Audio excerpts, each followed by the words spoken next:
Friend, माँ की रसोईमध्ये आपले खूप खूप स्वागत आहे. आज मी तुम्हाला भगरीची आणि साबुदाण्याची थालीपीठ करण्यासाठी होता. आता हे साबुदाणा आहे, पाववाटी साबुदाणा आहे, 1 वाटी भगरीला. आता हो का, ही 1 वाटी भगर आहे, ती पण मला भाजून घ्यायची. आता साबुदाणा अगोदर भाजून घेते. चांगला भाजला की त्याला चिकनपणा येते आणि थालीपीठ चांगलं होते भाजल्यावर. का त्याला न भाजता बी केलं, गिरणीमधून दळून आणलं तरी जमतंय बरं.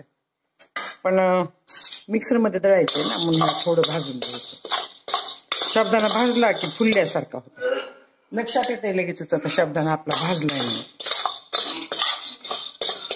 1 वाटी भगर घेतली की त्याला पावच वाटी साबुदाणा घ्यायचा, जास्त घ्यायचं नाही. मी पावच वाटी घेतलाय साबुदाणा. आपली रोजची वापरात ती वाटी आहे. हो काय, मला फक्त 2 ते 3 थालीपीठ करायचे. जाड बुडाच्या कढईमध्ये भाजायचा, म्हणजे साबुदाणा चांगला भाजून येते. स्टीलच्या कढईमध्ये वगैरे भाजला तर चांगला भाजत नाही. हिरवी मिरची पण एकच टाकणार. तुमच्याकडे जिरे खात नसतील तर टाकू नका, कोथिंबीर खात नसतील तर टाकू नका. माझ्याकडे जिरे कोथिंबीर उपवासाला खाते तर म्हणून मी ह्याच्यामध्ये जिरे आणि हिरवी मिरची मीठ टाकणार आहे. थोडं शेंगदाण्याचं कूट टाकणार आहे. आणि ह्याच्या थालीपीठ मी कपड्यावर करणार आहे, निर्लेपच्या तव्यामध्ये भाजणार आहे. कधी पण तुम्ही थालीपीठ असे कराल ना की निर्लेपच्या तव्यामध्ये भाजायचे. आपला डोसाचा तवा असते ना, त्याच्यामध्ये भाजायचं. छान भाजले जाते आणि खुसखुशीत होते चांगले. आता हे काय भाजलंय बरं का. मी आता हे काढून घेते. चांगला भाजला हो का, हलायलाय ना, चांगला भाजलाय. ह्याच्या लह्या तयार होत्या. जास्त जर भाजलं तर ह्याच्या लह्या तयार होणार असतात ना, पुन्हा ते मिश्रणमधून निघायला जाईल. मी भगर काय भाजून घेणार नाही, भगर तशीच घेणार आहे. आता हे भाजलंय चांगलं हो का. मी ह्याच्यामध्ये काढून घेते, का तर त्याच्यामध्ये जळून जाईल सगळं. आता कढई गरम म्हणून ह्याच्यावर ठेवते. ह्या कडप्यावर कढई ठेवली की हे खराब होतं. आता हे चांगला भाजलाय. ही भगर मी न भाजताच आता मिक्सरमधून काढणार आहे. हे वेगळं काढायचं, हे वेगळं काढायचं. दोन्ही मिक्स केलं तर हे मोठा राहते, कधी हे कधी बारीक होत नाही. का तर ह्याचा आकार आणि ह्याचा आकारला समान नाही ना, म्हणून ते दोन्ही वेगळे वेगळे काढायचे. भगर आधी काढायची, पुन्हा साबुदाणा काढायचे. साबुदाणा आधी काढायचा, पुन्हा भगर काढायची. आणि ह्याच्यामध्ये ना मी कच्चे शेंगदाणे टाकणार आहे मिक्सरमधून दळताना थोडे, म्हणजे कच्च्या शेंगदाण्याचं थालीपीठ खूप छान लागतं का. एवढेच शेंगदाणे टाकणार आहे, जास्त नाही टाकणार. काय साबुदाणे टाकले काढायचे. आणि दही चटणी, हिरवी मिरचीचे ठेसा तुम्ही कशाबरोबर पण खाऊ शकता. काही नसलं तर ह्याच्यामध्ये जास्त मिरची टाकायची आणि नुसते थालीपीठ खायचे, खूप छान लागतात. आता हे बघा, हे भाजलेला साबुदाणा ह्याचे शेंगदाणे टाकले तर, आणि ते थोडा चुरा झाला की मी त्याच्यामध्ये कोथिंबीर आणि 2 हिरव्या मिरच्या टाकणार आहे. बारीक चिरून घेतली कोथिंबीर स्वच्छ धुवून, आणि 2 हिरव्या मिरच्या चिरून घेतल्यात खाली. म्हणजे ह्याच्यामध्ये दळलं की चांगलं मिक्स होते. जिरे पण मी ह्याच्यामध्येच टाकणार आहे बरं का. आता हे भगर आणि हे बारीक करून घेते आणि त्याच्यामध्ये रताळे आणि बटाटे टाकून पीठ दळून घेते. आता बघा, हे दोन्ही पीठ दळून चांगले झाले बघा. एकदम छान दळलं आहे, भगरीचं सुद्धा आणि साबुदाण्याचं सुद्धा. इथं चवीपुरतं मीठ टाकले, ह्याच्यामध्ये जिरे टाकले तर 1-2 हिरव्या मिरच्या टाकले तर कोथिंबीर टाकली, सगळं मिक्स झाले. का तर थालीपीठाच्या बाहेर येतात त्या, भाजायला ना आपण थालीपीठ त्याच्या बाहेर येतात, म्हणून मी ह्याच्यामध्येच सगळं टाकून दळून घेतले. हे शेंगदाण्याचं कुठे पोहे खायचे 2 चमचे. आता हे पीठ मिक्स करून मी थोडं पीठ बाजूला ठेवते, का तर ह्याच पिठाचे मला भजी करायचे. ह्याच्यामध्ये ह्या पिठामध्ये आपल्याला हे खिसून टाकायचं बटाटा आणि दह्यामध्ये भिजून त्याचे भजे करून टाकायचं.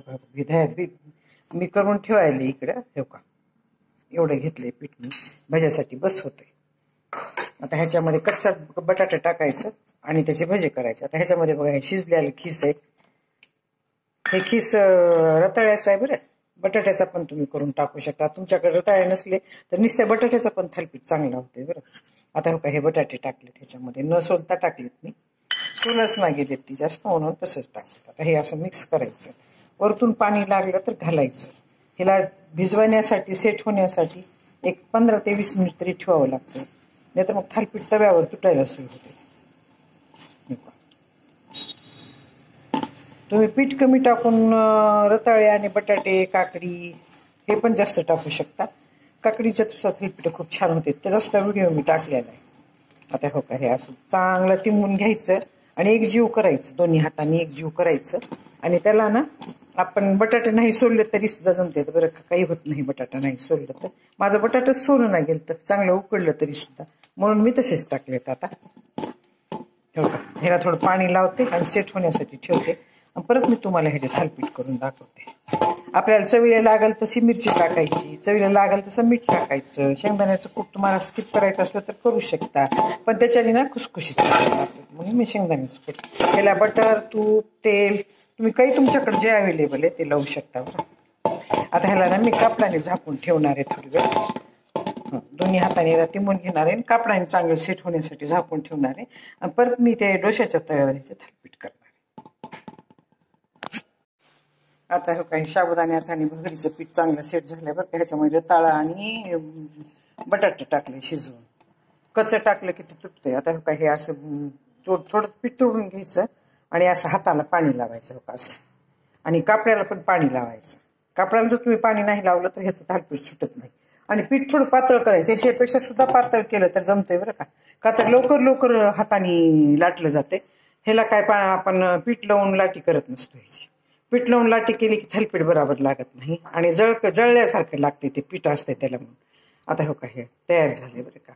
ह्याच्यापेक्षा पातळ करायचं तर पातळ पण करू शकता तुम्ही, तसं काय नाही. आता हे तवा गरम व्हायलाय हो का, तवा गरम ठेवलाय.